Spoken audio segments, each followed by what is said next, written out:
Technology Company presents the story of MSAC microsilica additives and the concrete used to repair the Kinzua Dam's spilling basin. This ultra-high-strength flowing concrete was used to repair the spilling basin at the Kinzua Dam here in the Allegheny Valley in northern Pennsylvania in October and November 1983. I'm Mark Luther. I'm a project engineer for Elborg Technology Company. We're working on this project. It's a repair of the stilling basin of the Kinzua Dam. The U.S. Army Corps of Engineers is the federal agency responsible for maintaining the nation's waterways. The Kinzua Dam and its stilling basin is one of its responsibilities. A stilling basin is exactly what its name implies. It stills the water that flows out of a dam before it reaches the main channel of a river or other body of water. If there were no stilling basin, the energy from the high-velocity water would simply gouge out great holes in the riverbed and its banks and possibly endanger the stability of the dam. At Kinzua, the stilling basin is a large area, about 204 feet wide by 180 feet long, with 5-foot thick slabs of concrete. It was originally placed in operation in 1966 and was made of good quality concrete with 6-inch sized aggregates. By 1973, the combination of high-velocity water flow and the presence of debris in the basin had eroded the concrete surface and caused general erosion, with holes as much as 3 feet deep.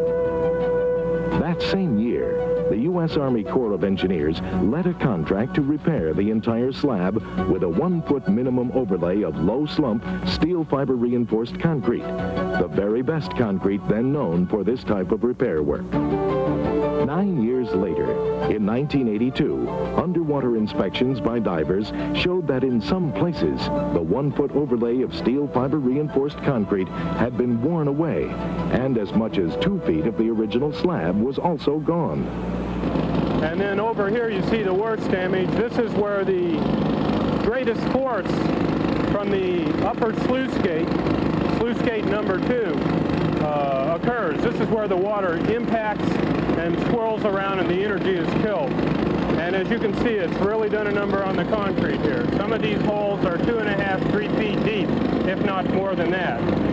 Well, as you can see, the fellow with the Philadelphia rod there, I don't know if you can see how deep he is there, but I would say where he's standing right there is over 2 feet deep right now.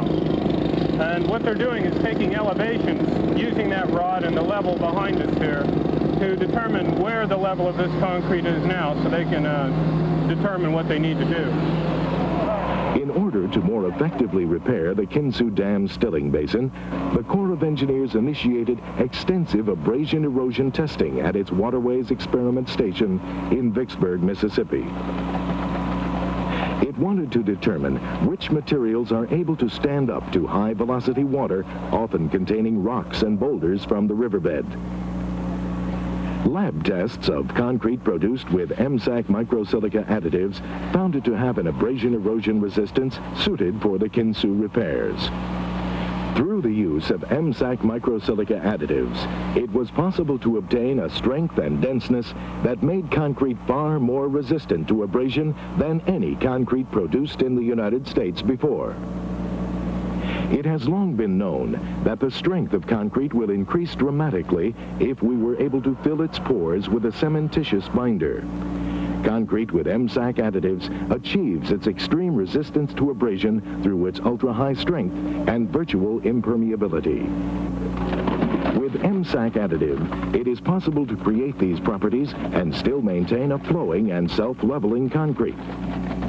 But first, the Corps of Engineers required field tests at its Neville Island facility in Pittsburgh, using a ready-mix concrete plant operation to prove this concrete could be produced and placed satisfactorily under normal day-to-day working conditions.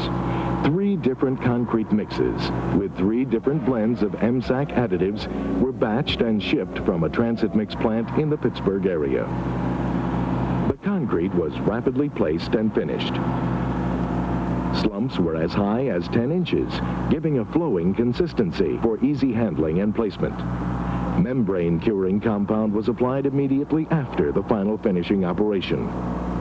At Neville Island, concrete containing MSAC additives tested over 10,000 pounds per square inch at 7 days and over 17,000 pounds per square inch at 90 days. In its specification for the Kinzua Dam Stilling Basin rehabilitation, the U.S. Army Corps of Engineers required the concrete to attain compressive strength of 10,000 psi at 7 days and 12,500 psi at 28 days. Slump was required to be from 7 to 10 inches. The contractor is Casey Company of Pittsburgh, Pennsylvania.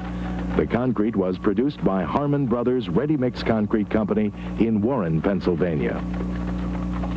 I can't think of anywhere else in the United States today where they're pumping 10-inch concrete and getting 16,000 psi unconfined compression test results in 28 days. That's what we're doing here. That's one sample we have received. The average is closer to 13,000 psi in 28 days. But you have to keep in mind, this is flowing concrete. Typically, it's a 10-inch slump. This is Harmon Brothers concrete plant where the 2,000 cubic yards of microsilica concrete will be made for the dam. This site is about 8 miles from the dam. Behind me is the plant where the concrete will be made. One of the advantages of MSAC concrete is you can make it in an ordinary concrete plant, which this is. No special modifications were made to this plant to enable us to make a very high-strength concrete. Here is Aalborg's mobile dispensing unit, used for batching MSAC into the truck mixer preloaded with concrete. The MSAC and the concrete were mixed in the truck before the truck left for the dam.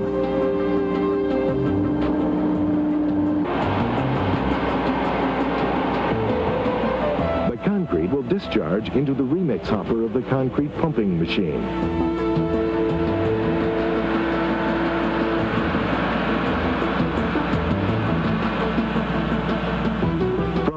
The concrete is transported down to the formwork, where the concrete is placed into the slabs, and there it is put in place.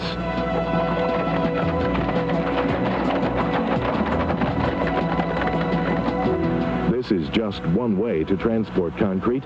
They had thought about using buckets. They decided on this job to go with the pump, because they get better control and it goes a little faster.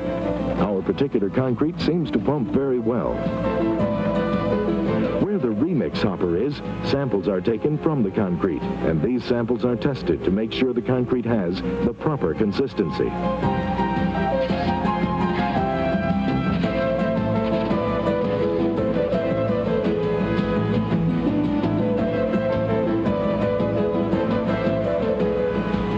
The concrete had maintained its ability to flow and to level itself after 8 miles of trucking from the ready mix station.